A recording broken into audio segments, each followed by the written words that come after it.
Hi everyone, and welcome to this video on the Ramsey-Cass-Koopmans model, in particular dealing with an example of the social planners problem. Basically, we've been discussing this optimal growth model for a while, and in this particular video, we're going to discuss how the social planner sort of optimizes based on the constraints that it is given for the economy. Let's start. Consider the social planners problem. Planners problem.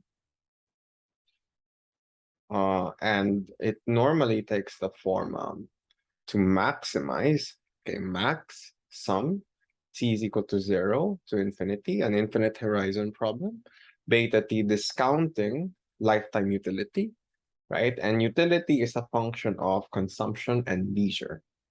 Now, because this is a social planner, it cares about the economy. So suppose we have CT plus IT plus G is equal to FKH. So basically like a closed economy GDP equation. And we know, that say it is given that CT plus KT plus 1 minus 1 minus delta KT plus G is equal to this Y, right? Because this I term here, I can expand it as this particular term there, right? And if I solve for CT, I get CT is equal to Y minus KT plus 1 plus 1 minus delta KT minus G, okay? So assume at least for this case, G is constant, okay? G is some constant. So we have no uncertainty. We have no uncertainty. Okay. Then we move to the Bellman of the social planners problem.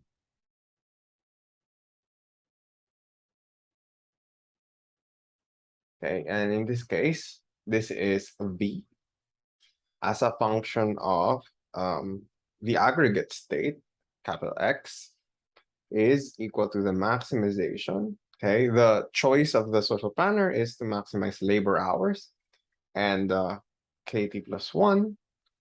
And we start with a utility function. The first element of the utility function is CT, but we know that CT takes this form right here. So we just plug that in. That's Y minus KT plus 1 plus 1 minus delta KT minus G. And then we have leisure, which is 1 minus HT. So that's the utility function plus beta expected value, the continuation value, X t plus 1. Okay. That's what we have there. Okay. So this just to refresh, this is our CT. This is 1 minus HT. Let CT be argument, the first argument, HT, 1 minus HT be the second argument. Okay, so that's when we do the subscripts of the derivative, so we don't have to keep writing over and over again. So from here, we take the FOMC. Okay, we take the FOMC. So we first take FOMC with respect to HT. If we do that, okay, first we get notice that HT only appears in HT appears right in this first argument, okay, because Y here, okay, this Y is equal to FKH, right? So we have, okay, if we take the derivative, so it appears in the first argument, so derivative of the first argument of CT, which is CT, so that's U underscore 1 times CT, 1 minus HT. Then the derivative of that is just FH, HT, KT, right?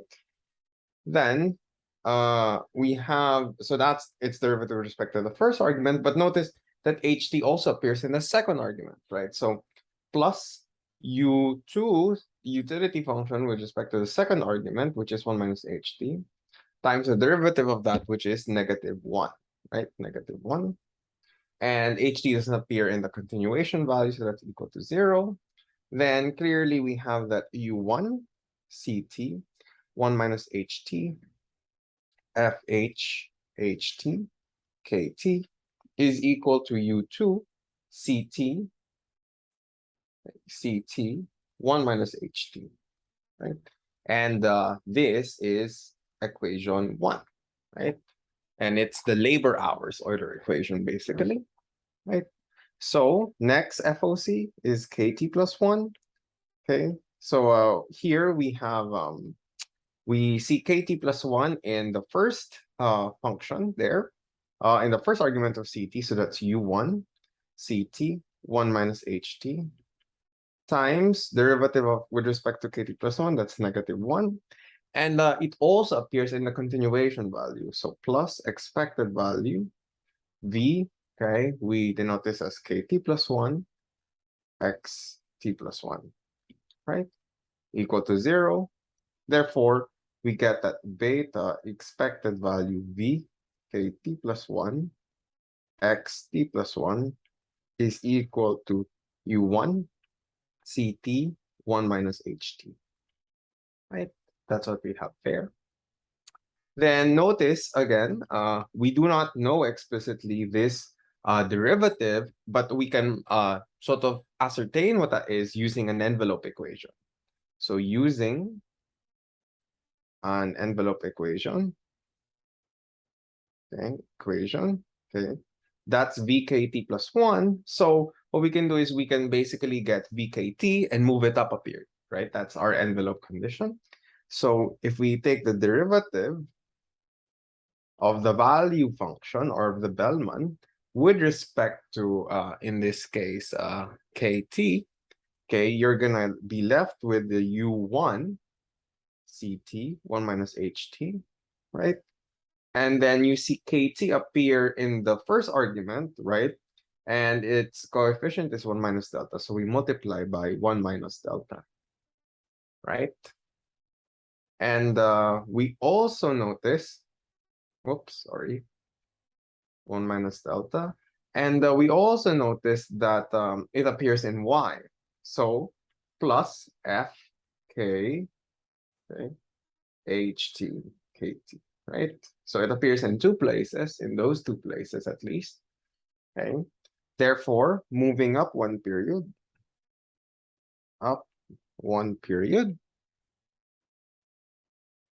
okay? So if we move up a period, we get v kt plus 1 xt plus 1 is equal to u1 ct plus 1 1 minus ht plus 1 times, okay, 1 minus delta plus fk kt plus 1 ht plus 1. Okay, then if we plug it in, okay, we get beta expected value of u1 ct plus 1 1 minus ht plus 1 times 1 minus delta plus fk kt plus 1, oops, ht plus 1, okay, equal to u1 ct 1 minus ht.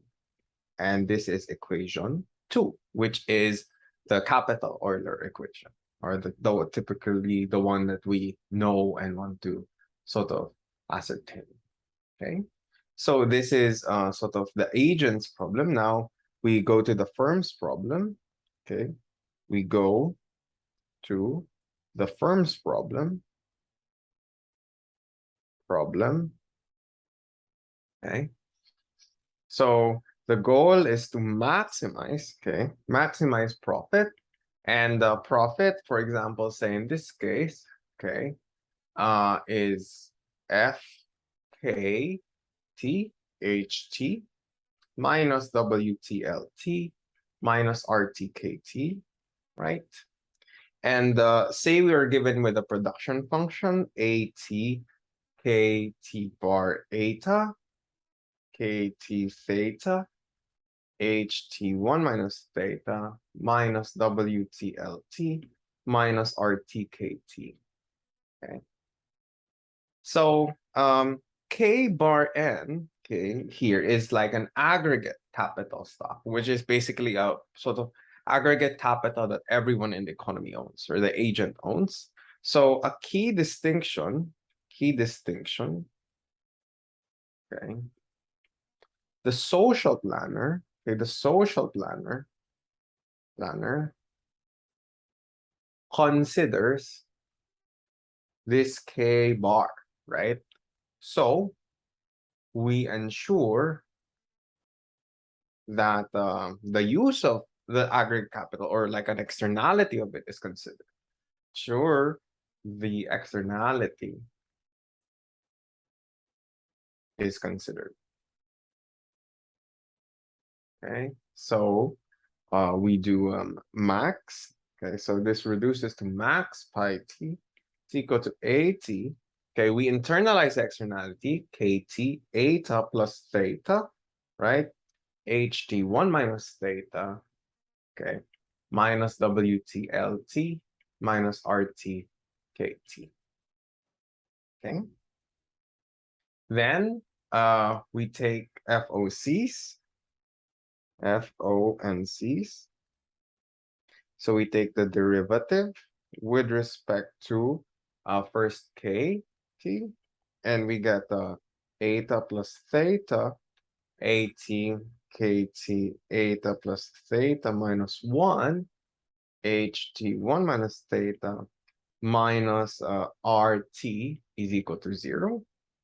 And this implies that rt is equal to eta plus theta at kt eta plus theta minus 1 ht1 minus theta, right? And that is the equation 3, right? That just, again, it's just a simple marginal product of capital should be equal to the rental rate of capital, now just including or internalizing the externality. Okay. Next, we have derivative with respect to ht, and this is equal to 1 minus theta at kt eta plus theta ht negative theta minus wt equal to 0. And we get wt is equal to 1 minus theta at kt eta plus theta ht negative theta. And that's just, again, marginal product of labor being equal to the marginal product of, being equal to the wage rate, as before. So we have 3 and 4, we can basically, okay, so then we plug 3 into 2 and 4 into 1. Okay, that's what we do. Okay, so notice we have these equations here. So equation 1, equation 2, basically, we know that this thing here sort of corresponds to that, so we can plug those things in, right? Okay, so moving on, we get u1 ct 1 minus ht times wt is equal to u2 ct 1 minus ht, right? Because this is, again, marginal product of labor, but we have an explicit form for the wage now, ct1 minus ht. That explicit form is 1 minus theta at kt eta plus theta ht negative theta, and equal to and because it's consistent in aggregation, okay, so we can put capital letters ht negative theta equal to u2 ct 1 minus ht, right? Then what we have, okay, next is so this is our new equation 1 star. New equation 2, okay, so we get a beta times expected value U1 CT 1 minus HT times this used to be marginal we have a 1 plus delta here plus the the rental rate because it's equal to the marginal product of capital, that's RT, right, equal to U1 U1 CT 1 minus HT. Then from here, okay, we have a form for RT, which is number 3. So we can plug it in. So get beta expected value U1 CT 1 minus HT times 1 plus delta plus eta plus theta AT KT and eta plus theta HT 1 minus theta, right? So that's number 3, plugging it in, is equal to U1 CT 1 minus HT. Okay, that's what we get there.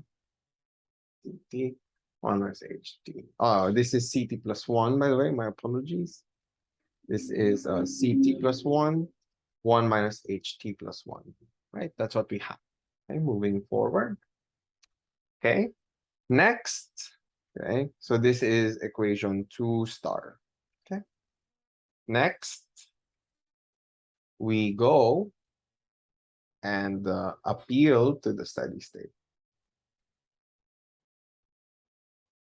Steady state. Okay, going and appealing to the steady state. So for example, we start with this equation 2 star. So using 2 star, okay, we get beta expected value U1 C star H 1 minus H star. Okay, because again, we drop all the time subscripts and then everything is not a function of time anymore. A K star eta plus theta H star 1 minus theta, okay, equal to U1 C star 1 minus H star, right? Then from here, okay, it's clear that if we divide both sides by this U1 term, okay, divide both sides by this U1 C star 1 minus H star, that will drop off, right?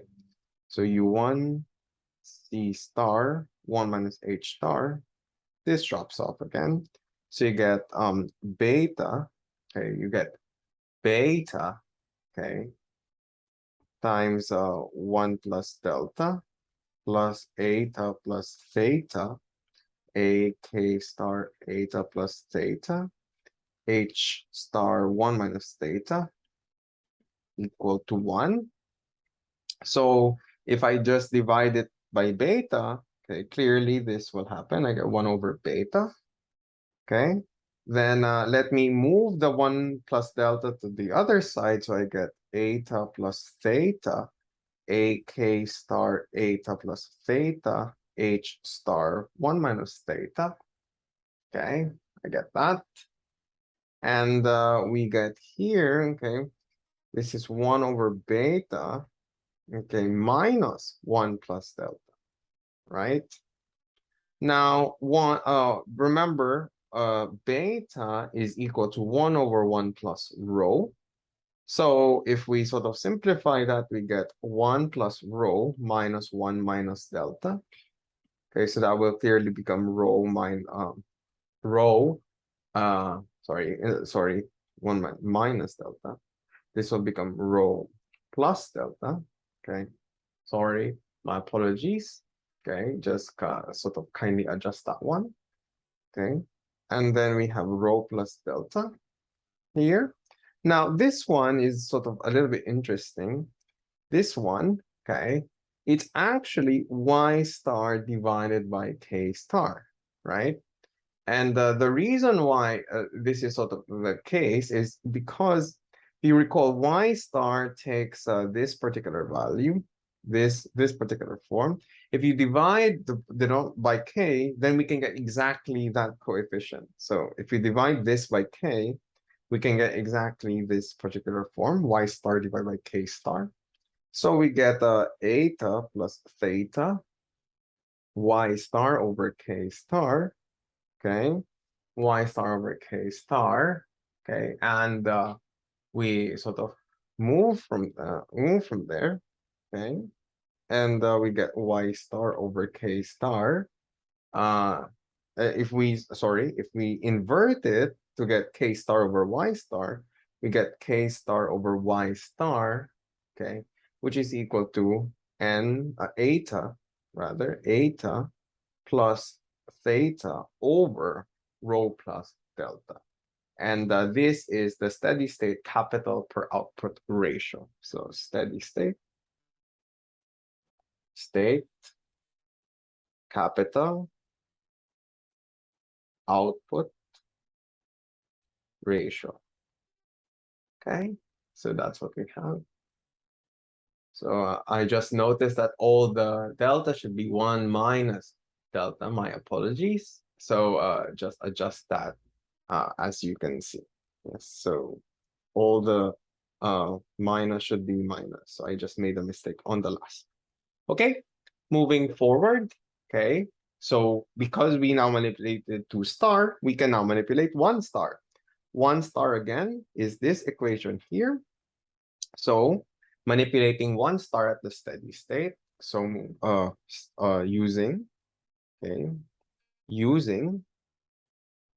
1 star, okay, we get u1 c star 1 minus h star 1 minus theta ak eta plus theta h star theta minus theta is equal to u2 c star 1 minus h star.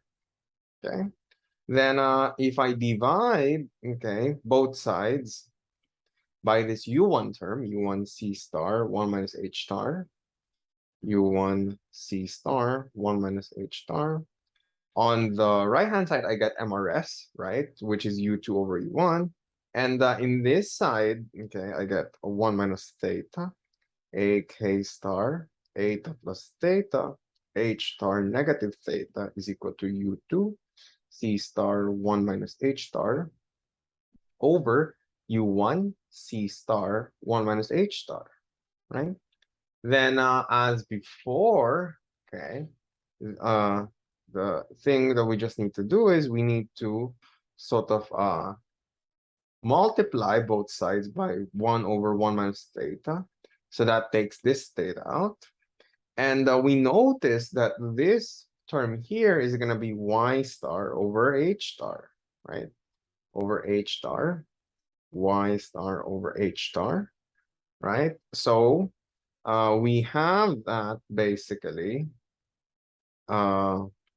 y star over h star is equal to u2 c star 1 minus h star over u1 c star 1 minus h star times 1 minus theta. And we can transform this, basically invert it as h star over y star is equal to u1 prime, u1 rather, okay, u1 marginal utility with respect to consumption 1 minus h star times 1 minus theta over u2 c star 1 minus h star. Okay, and this is the steady state labor hours to output ratio.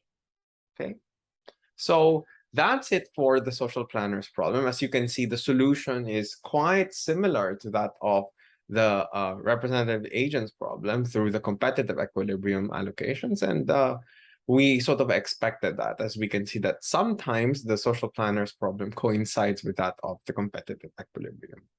So thank you for your attention, and I'll see you in the next video. Thank you very much.